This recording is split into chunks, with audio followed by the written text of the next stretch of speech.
Thy word is a lamp unto my feet, and a light unto my path.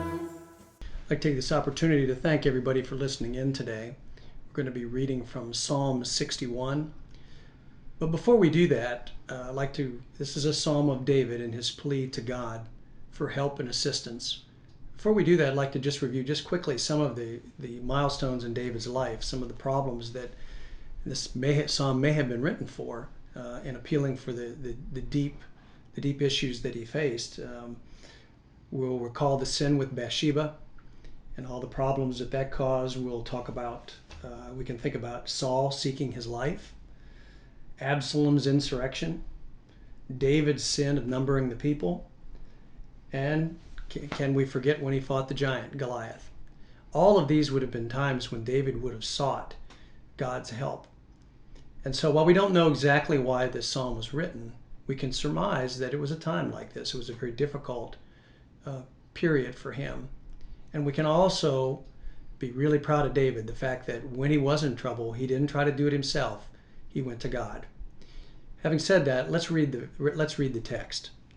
Hear my cry, O God, attend unto my prayer. From the end of the earth I will cry unto thee, and when my heart is overwhelmed, lead me to the rock that is higher than I. For thou hast been a shelter for me and a strong tower from the enemy. I will abide in thy tabernacle forever. I will trust in the covert of thy wings. Shelah. For thou, O Lord, hast heard my vows. Thou hast given me heritage of those that fear thy name. Thou wilt prolong the king's life, and his years as many generations. He shall abide before God forever. O prepare mercy and truth, which may preserve him. So will I sing praise unto thy name forever, that I may daily perform my vows. And as we think about this psalm, we can think about the difficulties that David faced. We can think about the fact that in verse 1, he is saying that he is crying from the uttermost parts of the earth. To me, that invokes a hopelessness, a feeling that he has of how small he is in this life. And then in verse 2, he talks about he's not going to try to deal with his problems himself. He has faith in God. And so he appeals to what he calls the rock that is higher than I. And in this rock, he mentions 4 things. Shelter from the rock, which precludes protection in this life through life's storms. He says it is his strong tower, which invokes a thought of defense. When the enemies of God come for us, we can go to this rock that is higher than us. He talks about it being a tabernacle, a place directed towards his worship. In a covert of his wings, a father figure and a respected and trusted father. So, and back to the rock that is higher than I, he recognizes that God can help him. And this is really one of the blessings that we have that's talked about in Philippians, the peace that passes understanding. If we know that God is there and he is the rock that is higher than I, we won't try to solve our own problems. We'll go to God, and trusting in God, we'll be better servants of his for doing that.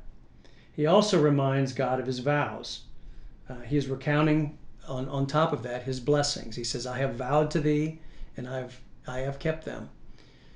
And you have blessed me because of this. And one of the blessings is talked about in verses 6 and 7. Doesn't come right out and mention it, but I believe it's talking about the promise that God gave to him about his throne, that someone would sit on his throne forever. And we go to 2 Samuel 7:16 for that. And it reads, this is God to David through Nathan the prophet. And thine house and thy kingdom shall be established forever before thee, and thy throne shall he establish forever before thee. Thy throne shall be forever. So God has truly taken care of David. He has strengthened him. David has the right attitude about God, and God has blessed him for it. And so shall we. What can we get from this? What applications can we draw from this? The praises that David gives God and that he that he will go to him in times of storm, that he will pay his vows and do the things that he's told God to do. Isn't this what we do? We need to have that spirit of David, to go forward with him, to be courageous, to trust in God in times, be willing to preach the gospel in season, out of season, be willing to do things that are uncomfortable, perform the vows that we say we do. When we're in great trouble, we go to God and we tell him we're going to do things. Let's keep our vows. Let's devote our life to him, for he has blessed us, just like he has with David here. And we are feeling the same way David is. We are very small in this world, in this universe. But God has said he is on our side and that we can win all battles. And that'll be enough. Thank you for listening.